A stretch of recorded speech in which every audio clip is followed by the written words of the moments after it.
Hello, hello. Good afternoon. Tinanghali na naman si Mama. Good afternoon. Happy Saturday, beautiful people. Hello, hello, hello. It's 1:33 p.m. po dito sa Ontario, Canada. Good afternoon, good morning, good evening kung saan man po kayo sa mundo. I hope your world is amazing. You guys are happy, you're healthy. You had a fantastic Christmas, hopefully. Happy Saturday. Wow, malapit na matapos ang taon. Kumusta ang taon natin? Ano ba ang na-improve sa buhay natin? Anyhow, si Tita po ito. Oh, I have 1 million viewers right away. Thank you for watching. Anyhow, my name is Tita and I am broadcasting from Ontario, Canada, as I have mentioned earlier. So thank you very much. Maraming salamat sa for tuning in kung saan man po kayo. I hope you are happy, healthy, and having an amazing time. Yes, so anyhow, shout out muna sa aking mga followers diyan, mapabago man o mapaluma. Maraming salamat. Excuse me, I really appreciate you guys. Coffee break muna tayo. It's not so bad here in Ontario today. It's -4, but it's not too bad. No snow, so it's good. And sun is out, so it's amazing. We get up, it's a blessing. So yeah, so anyhow, sagaman. Break muna. Coffee break. But anyhow, touching base with you guys again. So yes, I did have a fantastic Christmas and birthday, of course. Christmas Day. And yeah, so nilagay ko po diyan sa aking caption is being busy and no money should be our motivation to do something different rather than using it as an excuse. This is based on my conversation with a few people na asking information about my business. So most of you guys that have followed me, you guys know that I have an online business na gino-grow ko on social media platforms, and Facebook is my biggest platform. So that's why I come out to go live. I post, and because with our business is like Facebook, social media is kind of our store. So of course that's why we post, we come out on live, because that is our way of like telling you guys that yes, we are on business, so we are open. So kumbaga, in a traditional business, social media platforms is our store. Parang ganun. So that's why we are here. We go live, we post to inspire you guys that there is another way to earn money, rather than like, you know, we work, of course we work, but not like that we work so hard for 10-12 hours getting 2 to 3 jobs para lang makakip up ng mga bills natin. No, there's a way to earn without the burnout. That's what I was gonna say. So without the burnout, and a way to earn for me, a way to earn and grow not only my finances but my personality, my personal development, my mindset, my like the whole being, like, you know, many different areas of my life. So if you guys have watched my post last night, so I posted there because we have webinar that we host for our business every Tuesday and Thursday. So those are live webinars, and like we can volunteer to share our journey. So if you guys have gone into my business page or my personal page,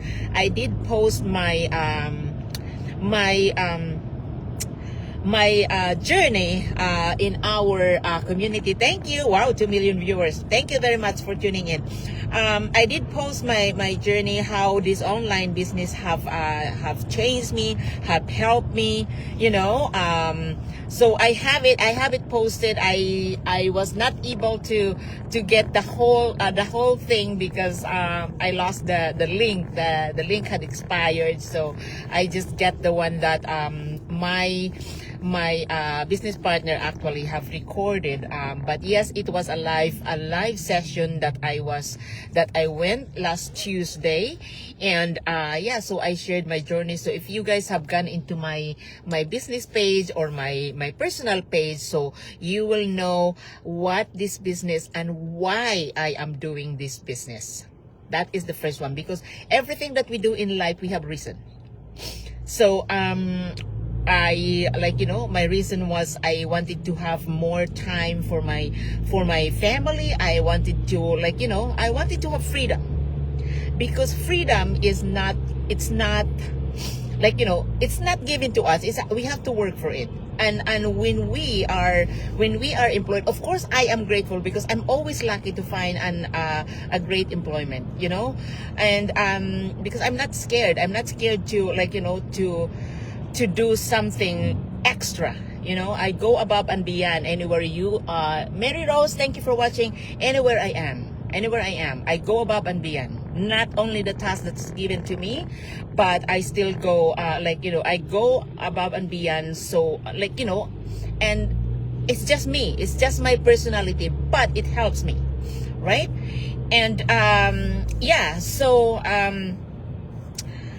I did that one. And of course, my reason why I started my online business, even though at that time I was busy. I was a manager in sales and marketing. I was a manager. I have my fitness classes. I was teaching at that time. So busy. And why did I start? Because at that time, working in the resort, like, my son was always left behind at home. Every single weekend, every holidays, because of course you work in hospitality and you work in the resort. That's the busiest time, right? Plus, of course, as a manager, I have to come in early, and sometimes, like most of the time, I go home late. My team has already gone home. I'm still there. I have to make sure that everything is okay, like, you know, before I leave. And because it's just me, it's just me.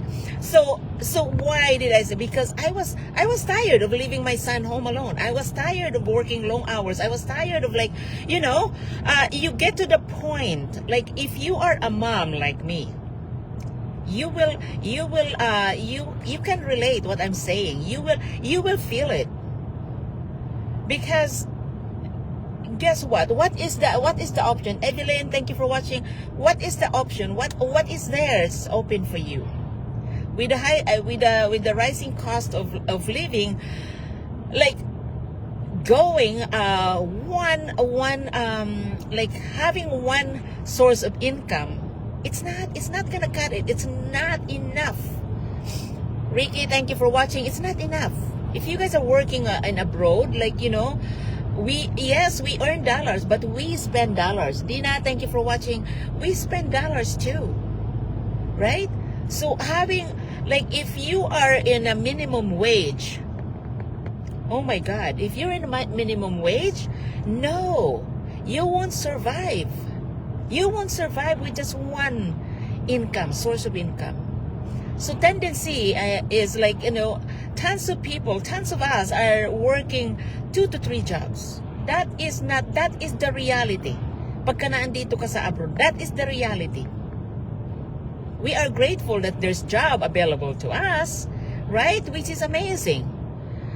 But we are, like, you know, we don't have time for ourselves. We don't have time for our family.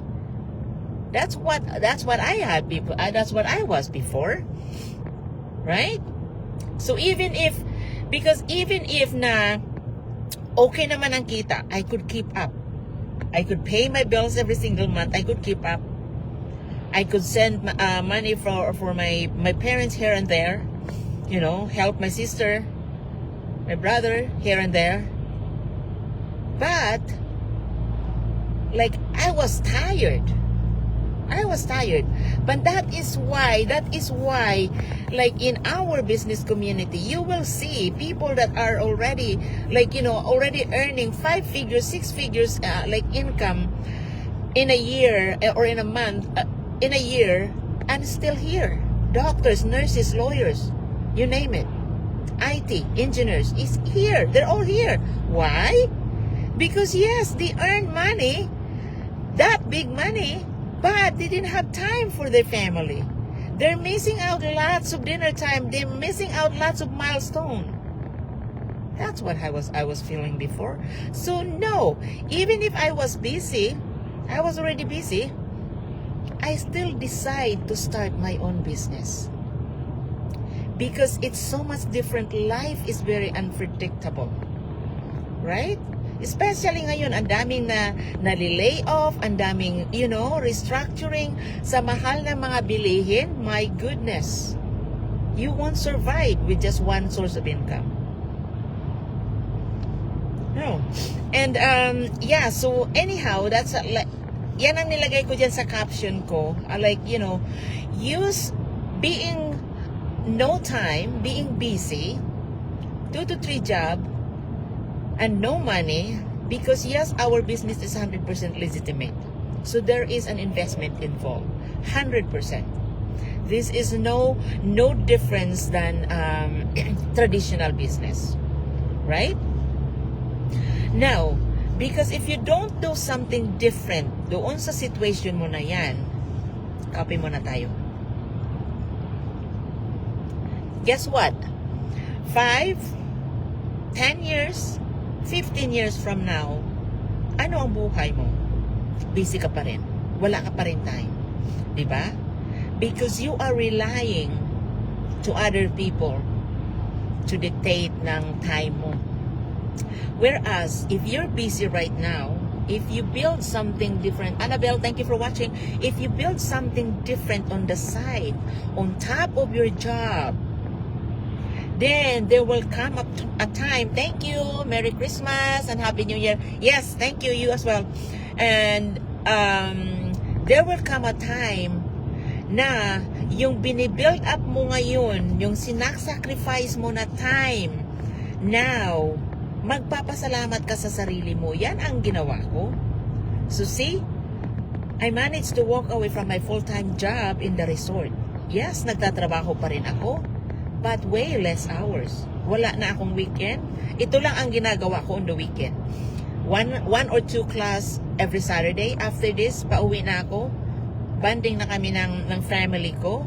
So every single dinner na andyan ako. And then Sunday, wala nakakapag-church na kami on Sunday because I give up my teaching on Sunday as well. So that is the thing. That is the time that I was missing before. Now I have it. Jerry, thank you for watching. See, if I did not do something different on that time that I was busy in the resort, can I do this? No. So guys, it's very important. It's very important to look ahead. Right? To look ahead. Like think about ilang birthdays na ba ng anak nyo ang namimiss nyo? Ilang games na ba nila ang namimiss nyo? Ilang milestone ba nila ang namimiss nyo? Because yes, we have to provide for our kids. We have to provide for them, but it's not only the provision. We have to have time for them as well. Diba? Yun yung mga, thank you sa mga thumbs up diyan.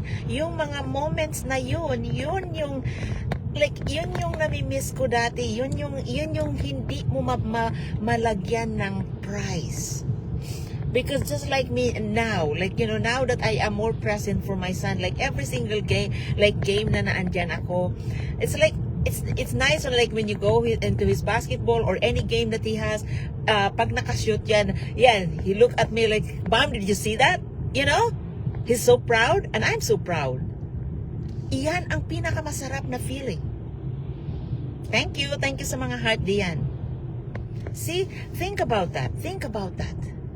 Right? Kung ngayon pa lang ay wala kang pera, ngayon pa lang ay hindi ka na makahinga sa trabaho na ginagawa mo, kung hindi ka gagawa ng paraan to do something different than what you are doing right now, because think about it, right now what you're doing, it's not helping you much. Like, your life is not balanced. Yes, maybe you can provide, but do you have time for your kids? Do you have time to listen to them? Do you have time to ask them how was their day? Do you have time to cook for them? Maybe wala. Diba? Now, because if you don't do something different, kung ngayon pa lang ang buhay mo ay hindi ka na makahinga, wala ka ng time para sa anak mo. If you don't do something different, you still keep doing what you're doing right now. 10, 20, 30 years from now, magbabago ba ang buhay mo? No.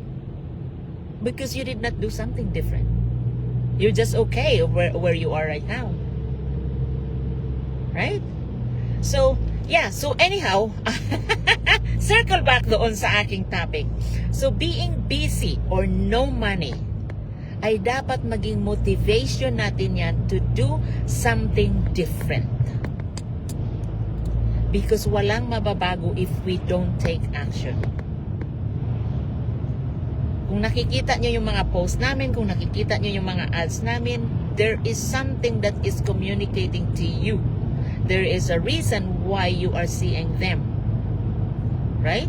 Maybe nagpipray kayo na, God, please help me change my situation. Ayan, pinapakitaan kayo ng sign. Yet, you did not take action. So, paano?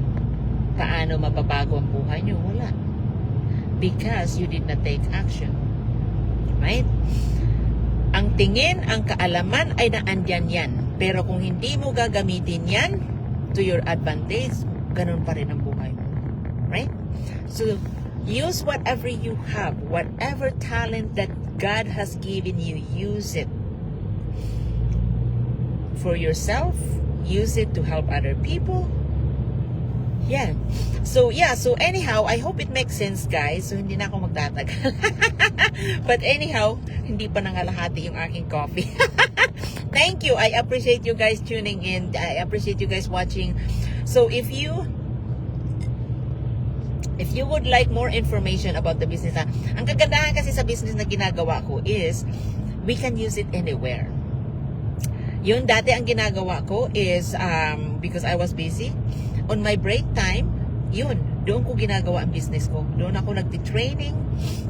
Ang maganda dito dahil meron tayong mentors at coach na magagabay sa atin. Andyan ang training site na ma-access natin 24/7. So, yun ang ginamit ko, katiting na time. But I build it up every single day until at such point na, yan, na nakahinga na ako ng konti, yan, malakas na ang loob ko na iwanan yung trabaho ko. Diba? So yeah, don't use it as an excuse. Rather, use it as your motivation to do something different and take action. Because kung tingin lang tayo ng tingin, makinig lang tayo ng makinig na hindi tayo gagawa ng hakbang, doon pa rin ang buhay natin. Zero pa rin yan. Wala tayong productivity, di ba? So yeah, so I hope it makes sense. Naomi, thank you for watching. Jerly, ang dami nyo guys. Thank you. I appreciate you guys tuning in. So doon sa gustong makita yung aming business na ginagawa, go to my business page. I have my website there. All you have to do, sign up with my name, with your name and email address. And then yung back office po namin ang magpapadala ng information na kailangan nyo. Okay po? And then once you have watched the webinar, feel free to message me. I will be more than happy to answer questions from you so long as na-watch nyo na ang webinar. Okay po? So maraming salamat again and enjoy the rest of your day. And doon sa manonood ng replay, thank you. So yes, thank you very much everyone. Enjoy the rest of your Saturday. Enjoy the rest of your weekend. And God bless. Ingat po. I'll touch base with you later. Take care. God bless.